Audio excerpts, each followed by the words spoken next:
রাজ্য সরকারের বিরুদ্ধে তোপ দাগলেন বিজেপি বিধায়করা। শিলিগুড়িতে সাংবাদিক বৈঠকে একাধিক অভিযোগ। নমস্কার, শিলিগুড়ি এক্সপ্রেসে আপনাদের সকলকে স্বাগত। আমি ঋতু। বুধবার শিলিগুড়ি জার্নালিস্ট ক্লাবে এক সাংবাদিক বৈঠক করে রাজ্য সরকারের বিরুদ্ধে একাধিক অভিযোগ আনলেন উত্তরবঙ্গের বিজেপি বিধায়করা। উপস্থিত ছিলেন শিলিগুড়ির বিধায়ক শঙ্কর ঘোষ, ফালাকাটার বিধায়ক ও বিজেপি রাজ্য সহ সভাপতি দীপক বর্মন, ডাবগ্রাম ফুলবাড়ির বিধায়ক শিখা চট্টোপাধ্যায়, মাটিগাড়া নকশালবাড়ির বিধায়ক আনন্দময় বর্মন সহ অন্য নেতৃত্বরা। সাংবাদিক বৈঠকে ফালাকাটার বিধায়ক দীপক বর্মন মুখ্যমন্ত্রী মমতা বন্দ্যোপাধ্যায়ের প্রশাসনের বিরুদ্ধে তীব্র সমালোচনা করেন। তার বক্তব্য, রাজ্যের বিভিন্ন ক্ষেত্রে অনিয়ম, বঞ্চনা ও উন্নয়নহীনতার দায় সম্পূর্ণভাবেই বর্তমান সরকারের। এদিন শিলিগুড়ির বিধায়ক শঙ্কর ঘোষও তুলে ধরেন উত্তরবঙ্গের দীর্ঘদিনের বঞ্চনার প্রসঙ্গ। তিনি অভিযোগ করেন, উত্তরবঙ্গের উন্নয়নের স্বপ্ন ভেস্তে গেছে সরকারের ব্যর্থতায়। শুধু বর্তমান সরকার নয়, পূর্বতন সরকারগুলির অবহেলাও এই পরিস্থিতির জন্য দায়ী। উন্নয়নের যে সেতু উত্তরবঙ্গে এগিয়ে নিয়ে যেতে পারত, সেটি আজও অধরা। বিজেপি বিধায়কদের দাবি, উত্তরবঙ্গের নাগরিক অধিকার রক্ষায় দল লড়াই চালিয়ে যাচ্ছে এবং আগামী দিনেও সেই লড়াই আরো জোরদার হবে। অত্যন্ত দুর্ভাগ্যজনক, মাননীয় মুখ্যমন্ত্রীর মিথ্যা ভাষণের পরিপ্রেক্ষিতে দাঁড়িয়ে আমরা আশা রাখি উনি বিধানসভায় আসেন না বলে বিধানসভার প্রশ্ন উত্তর পর্বে ওনার কোনো প্রশ্নের উত্তর দিতে হয় না। আচ্ছা ভাবুন তো, আমরা তো এইখানে যারা বসে আছি সবাই আমরা এই 2.5 কোটি মানুষের সুখ দুঃখের কথা আপনারা ক্যামেরার লেন্সের ওপাশ থেকে ক্যামেরা দিয়ে দেখান, আমরা বিধানসভার ভেতরে বিরোধী দল হিসাবে তুলে ধরি। একটা নিউরোসার্জন নেই 2.5 কোটি মানুষের জন্য। কুচবিহার থেকে, রায়গঞ্জ থেকে একটা পেশেন্ট যার কোনো সার্জারি প্রয়োজন হয়েছে, হেমারেজ হয়েছে মস্তিষ্কে, তাকে নিয়ে যেতে যেতে কলকাতা তার প্রাণবায়ু বেরিয়ে যাচ্ছে। স্বাধীনতার 75 বছর পর উত্তরবঙ্গে এটা আমাদের প্রাপ্য। বিধানসভায় বলতে বলতে মুখে থুতু উঠে গেছে। মুখ্যমন্ত্রী তো উত্তর দেন না, স্বাস্থ্য প্রতিমন্ত্রীর কাছে হাত জোর করে অনুরোধ করেছি, ব্যক্তিগতভাবে রাজনৈতিক লড়াই করি, কিন্তু গিয়ে আমরা বললাম যে দিদি আপনি দয়া করে আমার একটা নিউরোসার্জন দিন। এনবিএমসি তে একটা নিউরোসার্জন পাঠালো, 3 মাসের মধ্যে সেই নিউরোসার্জনকে যতদূর সম্ভব আসানসোলে না কোথায় বদলি করে দিল, নিয়ে চলে গেল। উত্তরবঙ্গের মানুষের সাথে ফাজলামি হচ্ছে। আমাদের উত্তরবঙ্গে বাইপাস সার্জারি তা করবার জন্য ক্যাথ ল্যাবের প্রয়োজন, কোথাও নেই। অথচ এই উত্তরবঙ্গ জুড়ে এমন এমন নার্সিং হোম আছে যেখানে হচ্ছে। তার মানে কি নার্সিং হোমের সাথে বোঝাপড়া করে উত্তরবঙ্গের স্বাস্থ্য ব্যবস্থাকে ভেঙে ফেলা হচ্ছে। এটা করবার মাধ্যমে কোনো আর্থিক লেনদেন হচ্ছে কিনা তৃণমূল কংগ্রেসের সাথে, এটা নিয়ে আমার সন্দেহ রয়েছে। বার্ন ইউনিট নেই, ক্যাথ ল্যাব নেই, নিউরোসার্জন নেই, প্লাস্টিক সার্জন নেই, একটা ভালো গ্যাস্ট্রোএন্টারোলজি ডিপার্টমেন্ট নেই। কি হচ্ছে? আমরা কতদিন এইভাবে পড়ে পড়ে মার খাবো, আর কতদিন পড়ে পড়ে আমরা এই নিয়ে আমাদেরকে চলতে হবে। চা বাগান 30 বছরে বিভিন্ন জায়গায় সেতু নির্মাণ করতে ব্যর্থ হয়েছে বাম সরকার কিংবা তৃণমূল কংগ্রেসের সরকার।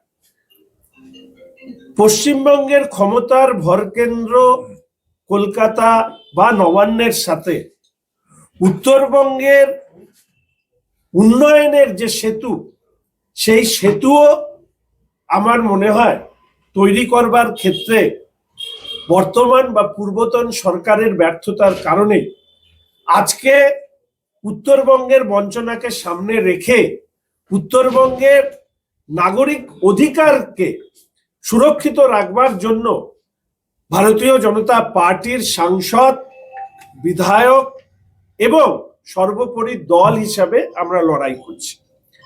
আমি শুরুতে বলেছিলাম যে আমাদের মাননীয় মুখ্যমন্ত্রী তার মিথ্যার ফুলঝুরির যে রঙিন সফর, সেটা তার শিক্ষাগত যোগ্যতা থেকে বর্তমানে মুখ্যমন্ত্রী হিসাবে তার শাসনকালের উন্নয়ন প্রতি ক্ষেত্রে আমরা দেখতে পাই। আমি শুনলাম গতকাল নবান্ন থেকে তিনি বলেছেন, সেটা হচ্ছে তিনি রাজ্যের এসআইআর হওয়ার জন্য যাতে উন্নয়নের কাজ থমকে না যায় তার জন্য তিনি বিশেষ পর্যবেক্ষক নিয়োগ করবেন। আমি আপনাদের মাধ্যমে মুখ্যমন্ত্রীকে খোলা চ্যালেঞ্জ করছি। বিধানসভায় শিক্ষামন্ত্রীর কাছে অনুরোধ করেছিলাম যে সাংবাদিক বন্ধু বিধায়কদেরকে নিয়ে নয়, বিরোধী দলের জনপ্রতিনিধি সাংসদদেরকে নিয়ে নয়, বিধায়কদেরকে নিয়ে 4টি বিশ্ববিদ্যালয়ে যা উত্তরবঙ্গে তারা তৈরি করেছেন বলে বার বলেন, ওগুলো বিশ্ববিদ্যালয় না প্রাথমিক স্কুল, সেটা সাংবাদিক বন্ধুদের আমি তাদের শিরদাঁড়ার প্রতি আমার কুর্নিশ আছে, দেখিয়ে আসুন তো। একটি হচ্ছে দক্ষিণ দিনাজপুরের বিশ্ববিদ্যালয়, একটি আলিপুরদুয়ারের বিশ্ববিদ্যালয়, একটি কুচবিহারের মনীষী পঞ্চানন বর্মন নামের বিশ্ববিদ্যালয় এবং একটি হচ্ছে দার্জিলিং হিল ইউনিভার্সিটি। 3টে বিশ্ববিদ্যালয়ের কোনো পরিকাঠামো নেই। একটা অ্যাবান্ডেন আইটিআই এতে চলে, একটা ভবঘুরের মতন আজকে কলেজ, কালকে গার্লস কলেজ, পরশুদিন বিএড কলেজে চলে, কোনোটা ভাড়া বাড়িতে চলে, কোনোটায় একজন মাত্র আধিকারিক আছে, কোনোটায় স্থায়ী আধিকারিকরা নেই, এবং সর্বোপরি কতগুলো ডিপার্টমেন্ট আছে, ছাত্র সংখ্যা কত, এটা একটু শ্বেতপত্র করে প্রকাশ করুক এবং আপনাদের কাছ থেকে আপনাদেরকে নিয়ে গিয়ে সেই শ্বেতপত্র দেখে যদি কোনো মানুষ ন্যূনতম, আমরা নিজেরা উত্তরবঙ্গ বিশ্ববিদ্যালয়ের ছাত্র, আমাদের চোখের সামনে বিশ্ববিদ্যালয় বলতে আছে এই বিশ্ববিদ্যালয় কিরকম হবে সেটা ভাসে, আর এগুলো বিশ্ববিদ্যালয় না প্রাথমিক বিদ্যালয় সেটা মাননীয় মুখ্যমন্ত্রী পরিষ্কার করুন।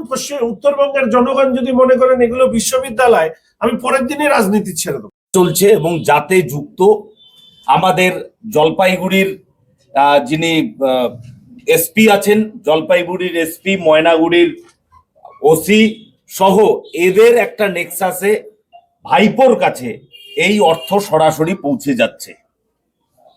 আমাদের উত্তরবঙ্গ বনাঞ্চলে সমৃদ্ধ। আপনারা যদি বনাঞ্চলের আউটস্কার্ট বাইরেরটা যদি দেখেন, আপনারা দেখবেন সেই সমস্ত জায়গায় 50 বছর 60 বছরের উপরের যে গাছগুলো, বেশিরভাগ সেই গাছগুলো নেই। আজকে বেশিরভাগ বনাঞ্চলে দেখা যাচ্ছে একটা বড় অংশে 10 থেকে 15 বছরের গাছ। কারণ কি আছে, এই বড় গাছগুলো সব কেটে সাফা করে দেওয়া হয়েছে। উত্তরবঙ্গের আর একটা বড় সমস্যা, বিশেষত এটা আলিপুরদুয়ার এবং জলপাইগুড়ির একটা অংশের বড় সমস্যা, সেটা হলো হাতিতে লোক মারা। সুন্দরবন অঞ্চলে বাঘে যত লোক মারে তার চেয়ে কয়েক গুণ বেশি লোক আমাদের এই ডুয়ার্সে, বিশেষত মাদারিহাট এবং ফালাকাটা, তার সঙ্গে এদিকে নাগরাকাটা, এই অঞ্চলে হাতিতে লোক মারে। এবারে হাতিতে যদি মানুষকে মারে তাহলে কি সরকারের বন্দোবস্ত আছে আমি জানতে চেয়েছিলাম এবং বনমন্ত্রীর সঙ্গে এ ব্যাপারে আমি কথা বলেছিলাম। আমি তাদের কাছে প্রস্তাব দিয়েছিলাম যে হাতিতে যদি মারা যায় তাহলে তাকে 5 লক্ষ টাকা দেওয়া হয় ক্ষতিপূরণ। কিন্তু মুশকিল হলো, কোনো মানুষ যদি মারা না যায় তাহলে তিনি সর্বশান্ত হয়ে যান।